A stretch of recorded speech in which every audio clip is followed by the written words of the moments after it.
I thought I was the luckiest guy alive. At 26, I had a decent job, a beautiful girlfriend, and plans to propose before the end of the year. Her name was Sandra. She always told me she loved hardworking men. So every day, I worked extra hours trying to build a future for us. One Friday evening, she called me. Babe, I'll be busy all through the weekend. I have some family issues to handle, and I'll be traveling. I told her to be safe. I didn't suspect a thing. But later that night, something happened. A colleague sent me a photo. A photo of Sandra. She was sitting in an expensive restaurant. And across from her was my boss. My heart nearly stopped. I called her immediately. No answer. I called again. Still nothing. The entire weekend, I couldn't stop thinking about that picture. Was it a business meeting, a coincidence, or something worse? The moment the weekend was over, I went straight to Sandra's apartment. I showed her the photo. At first, she looked shocked. Then she started laughing. What exactly are you accusing me of?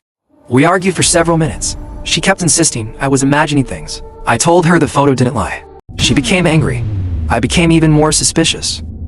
I left her apartment with more questions than answers. The next morning, I walked into the office determined to confront my boss. But before I could say a word, his secretary approached me. "Boss wants to see you immediately." My stomach tightened.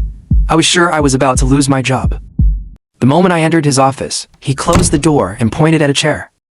Then he opened a drawer, pulled out a thick brown folder, and pushed it across the table. My hands trembled as I opened it. Inside were photographs, screenshots, and printed messages. Every single one involved Sandra. I've known about her for months. Sandra approached me shortly after she found out I was your boss. She wasn't interested in me. She was interested in what I could give her. Everything is there.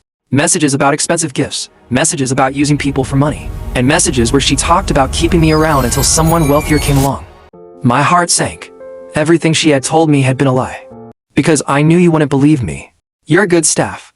I couldn't stand by and watch someone ruin your future. Suddenly, everything made sense. Sandra had been playing both sides all along. That day, I lost the woman I thought I would marry. But I also escaped a mistake that could have ruined my life. If you discovered your partner was secretly meeting your boss, what would you do?